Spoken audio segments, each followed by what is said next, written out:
il vend Microdélices. Il distribue cette marque. Ce sont des insectes, David? Alors ce sont effectivement des insectes comestibles, donc des insectes français élevés sur une ferme d'élevage qui est basée à Toulouse. Qu'est-ce qu'on a comme insectes du coup? Alors deux sortes d'insectes sont élevés. Il y a des sigillatus qui correspondent à des grillons et nous élevons aussi des ténébrions qui sont des petites larves de coléoptères. D'accord, c'est ça? Ouais, donc là c'est un mélange. Donc avec un arôme salsa, donc à base de piment de Cayenne, avec des arômes naturels et bio. Aucun exhausteur de goût. Aucun? Et tout est bio? Tout est bio. Ok, génial. C'est vrai que c'est la mode des insectes depuis quelques mois. Ça continue? Ouais. Alors c'est pas, je dirais, un effet de mode, ça va devenir plutôt une nécessité. C'est-à-dire qu'il y a un rapport très sérieux qui existe de la FAO qui préconise la consommation d'insectes parce que d'ici 2030 à 2050, on va passer à 9 milliards. Si les gens continuent à manger de la viande telle qu'ils le font, il faudra 3 planètes de culture pour nourrir tous les bovins. Les insectes, c'est une excellente source de protéines parce que dans 100 grammes de viande, vous avez à peu près 15 grammes de protéines. Avec les insectes, on va être à 60 grammes de protéines. Okay. Par contre, on a un très faible impact environnemental sur la planète. C'est sûr. Donc là, c'est un petit peu pour familiariser les gens parce que bon, les insectes dans les pays africains, par exemple, ils ne les mangent pas avec le goût salsa. Donc c'est, on va dire, une mise en bouche. Effectivement, ça permet en fait de découvrir ce produit. Vous avez tout à fait raison. Il y a 2 milliards de personnes actuellement qui consomment des insectes sur la planète. Il y a 1900 espèces d'insectes comestibles.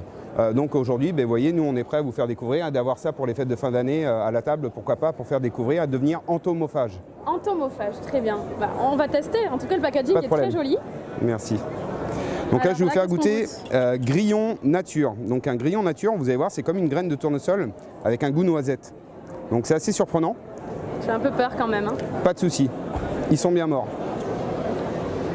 Alors ça croustille. C'est vrai que c'est un goût de noix en pipasse, fait. Un peu pipasse, graine de tournesol, et avec un goût de noisette torréfiée. C'est très bon. Et là, on est vraiment sur le goût naturel. Je vais vous faire goûter quand même un arôme parce que ça peut se mettre aussi sur de la salade, des œufs sur le plat, du fromage de chèvre. C'est un complément alimentaire. Tout à fait, comme un peu les graines de courge qu'on peut mettre sur... Exactement. Donc là, c'est les ténébrions. Ce sont les petites larves de coléoptères. Et là, c'est à quelle sauce? Piment. Piment. C'est fort? Non, ça a le goût du piment, mais sans le piquant, parce qu'on sait très bien qu'il y a des enfants qui consomment les insectes. C'est pas si effrayant en fait. Hein. C'est aussi très croustillant, on sent pas de petites pâtes, ni de... Enfin, c'est pas gênant quoi. J'ai un site internet, faut pas hésiter si les personnes qui vont regarder l'émission veulent commander sur le site internet. Donc c'est www.gavebio.com. Et on livre en colissimo, bien évidemment, sur l'ensemble de la France et la Gironde.